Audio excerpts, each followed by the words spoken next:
nós falávamos da importância dos sonhos e da importância das projeções para os povos antigos, né, e que a grande maioria dos profetas eram projetores, e através dos sonhos, decifrando os arquétipos dos sonhos, eles traziam ali a realidade, e construiu-se muitas religiões em cima disso. E demos exemplo do José lá, que era o profeta do faraó, né, que ele, em sonhos ele via as coisas e traduzia a realidade para o faraó, né?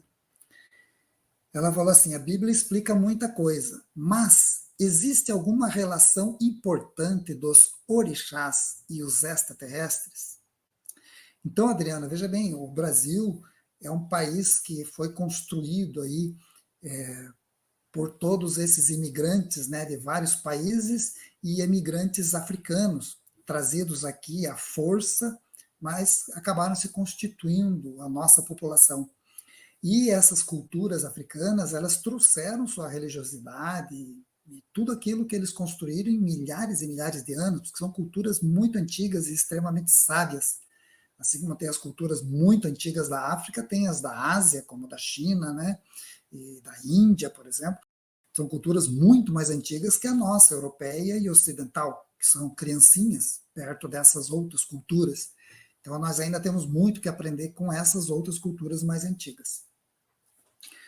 Dentro disso entra a questão dos orixás, né? Nós sabemos que dentro dessa mitologia africana, essas divindades, orixás, elas se manifestam aqui no Brasil, pelo que eu sei, posso estar errado, eu não domino isso, mas se manifesta principalmente a nível de Umbanda e Candomblé, né? São duas linhas religiosas, espíritas também, né? Ligadas a fenômenos mediúnicos e tudo mais, que se contata com seres de outros planos e manifestam ali a sua religião. Só que no caso dos orixás, eles são, na verdade, algo mais antigo que tudo que nós vemos aqui, né? Ela vem lá desse culto africano em que os orixás eles representavam a força dos grupos, a força das famílias, dos clãs, dos povos antigos, né? E tinha praticamente um caráter social, uma função de proteção, sobrevivência do grupo e tudo mais, que acabava formando como se fosse egrégoras no plano astral.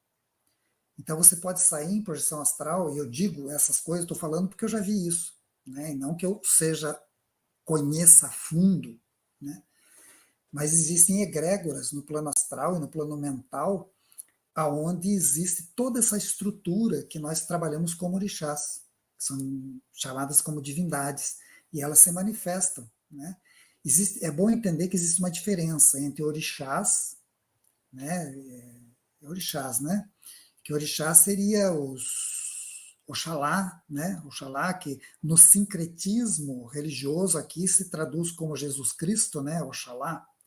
Temos Ogum, né? Que traduz pelo Arcanjo Miguel, São Jorge, na verdade, o Arcanjo Miguel, né?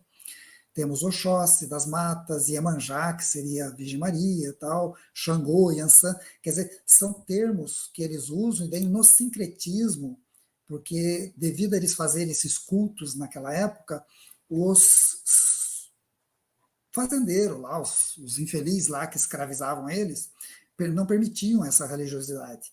Então, eles começaram a pegar estátuas, imagens da religião dos senhores lá de Tucuja. Eu não chamo de senhores porque não eram uns tontos mesmo, que se faziam de donos daquelas pessoas, isso é horrível, né?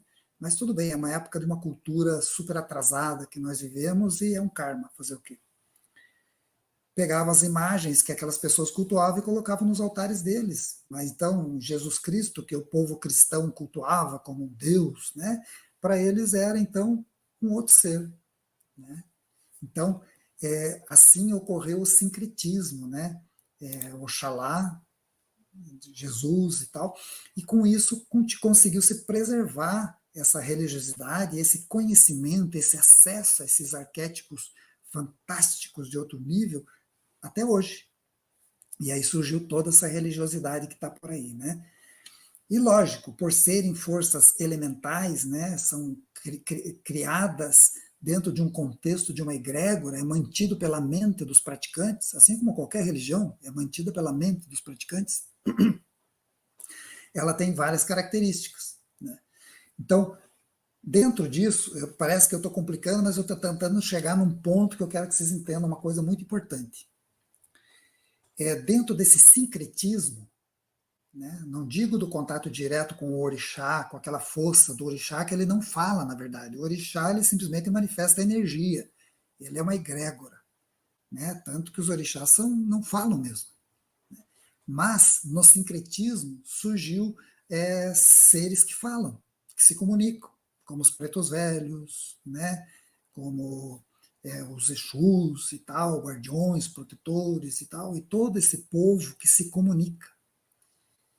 E isso, na verdade, como que foi feito e como que funciona no outro plano, é muito legal de ver, porque entidades, pessoas que já transcenderam e estão nessas egrégoras, vinculadas a essas egrégoras, e que são muito avançadas, como alguns pretos velhos que curavam pessoas, verdadeiros médicos do passado, eles continuam trabalhando no nível sutil, eles não encarnaram de novo e continuaram trabalhando no plano sutil em prol da humanidade, dos devotos daquela religião. E aí é como se eles vestissem uma vestimenta de preto velho e vêm em conversa. E depois ele tira a vestimenta e retorna a ser o que ele era. Viraram espíritos livres, mas eles conseguem utilizar essas roupagens, como de um caboclo, por exemplo, expõe suas realidades, faz suas trocas, suas benzeduras, suas ajudas e retorna ao plano mais sutil. E assim é que eles fazem, são vestimentas. Por isso que tem Pai Joaquim, vamos dizer, se manifestando aqui, outro ali, outro lá, outro lá do outro lado do planeta e tal, tal, tal. Mas é só um, como que ele está em tantos lugares? É porque é uma vestimenta, é uma identidade. Então esse mesmo Pai Joaquim, ele está em vários locais ao mesmo tempo. Aí que eu cheguei no ponto que eu queria explicar para vocês, né, que é essa pergunta aqui que a Adriana fez para mim, né? Existe alguma relação importante entre os orixás e os extraterrestres? Então é aí que entra, em alguns casos, não são todos, são alguns casos específicos, importantes, ligados a contato e comunicação com extraterrestres, em que em alguns casos, olha, isso não é geral, não é genérico e não acontece em todo quanto é lugar. São coisas específicas e pontuais.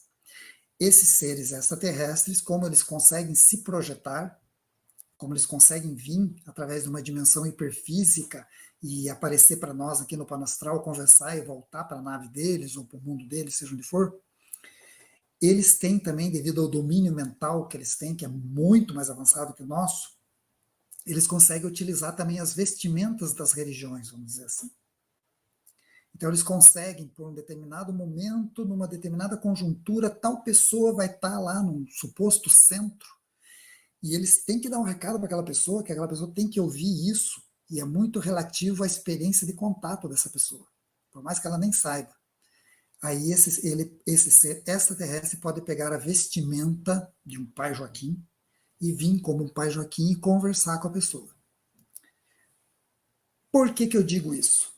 Né? O pessoal vai dizer, nossa, misturou religião, não sei o quê. Não estou misturando nada, só estou mostrando que o universo ele é muito vasto para que a gente se prenda a conceitos. Nós temos que ser livres. E o nosso caminho é totalmente livre. Nós pregamos isso, né? Seguimos o caminho sem dogmas, sem crenças, para que as pessoas possam conhecer o universo como ele é de verdade.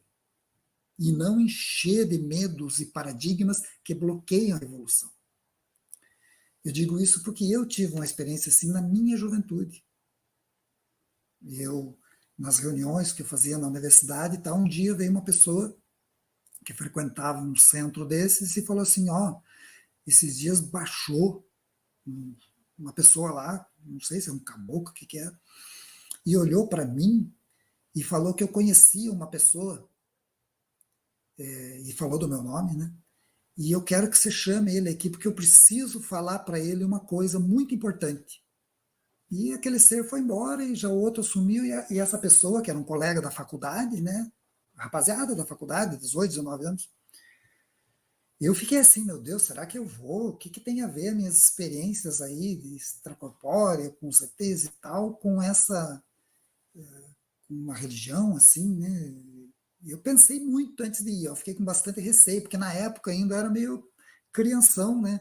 Ainda tinha um monte de medos bobos. Hoje eu vejo que é uma bobeira, mas é normal. Acabei indo e não deu outra, né? Quando eu cheguei no lugar lá, o pessoal estava reunido e estavam as entidades lá fazendo os trabalhos deles e tal, e eu respeito, numa boa. Tinha até um pessoal ali com umas cocadas feitas de coco branco, eu fiquei comendo cocada com as pessoas ali. Daqui a pouco essa entidade chamou, fez assim com a mão e olhou para mim. Eu falei, nossa, sou eu mesmo, né? Vou ter que ir lá. E fui lá e sentei. Daí esse pai Joaquim aí, ele olhou para mim e falou assim, você já sabe que não é pai Joaquim aqui, né? Que eu não sou essa pessoa que acham que eu sou. Eu falei, eu não sei de nada, para mim é novidade, eu estou aqui completamente perdido. Ele falou, eu sou fulano de tal. E falando normalmente, não com gírias, não com aquele jeitão diferente que eles falam. Eu sou fulano de tal, e olha, você tá desconectado nessas 2 últimas semanas e tem um negócio muito importante que está acontecendo, que nós vamos ter que fazer, assim, assim, e me passou toda uma coordenada relativa a uma experiência de contato que nós iríamos ter. Eu saí dali meio assim, sabe? Falei, nossa, olha o que os caras conseguem fazer, né? E depois, quando eu saí, eu vi que outra pessoa já sentou e aquele ser começou a atender de novo ali, com o cachimbinho, conversando, com aquela gíria diferente que eles falam, né? É muito interessante. Mas caramba, eu não posso tampar o sol com uma peneira, eu vivi isso. Então, isso não foi uma coisa ao acaso e não foi um espírito enganador, porque as coisas que aquele ser me falou eram exatamente coisas que eu sei desses outros seres e que eles não abrem para outras pessoas. Então, para mim, foi uma explicação muito séria, muito importante, e eu vi que eles podem se manifestar em situações assim, inclusive em centros espíritas, seja o que for. Não existem limites no universo. Os limites só são a ignorância humana. A nossa ignorância é que põe limites, porque o universo é vasto e ilimitado. E esses seres também se manifestam. Então, Adriana Oliveira, né, Adriana, a relação importante que existe entre orixás e extraterrestres é essa. Né? Eles são possibilidades de conexão com a humanidade para amparo e ajuda da própria humanidade. Porque esses extraterrestres estão aqui desde a origem da humanidade. Então eles conhecem tudo que tem aqui, inclusive todas as religiões e os mecanismos positivos e negativos de cada uma. Né?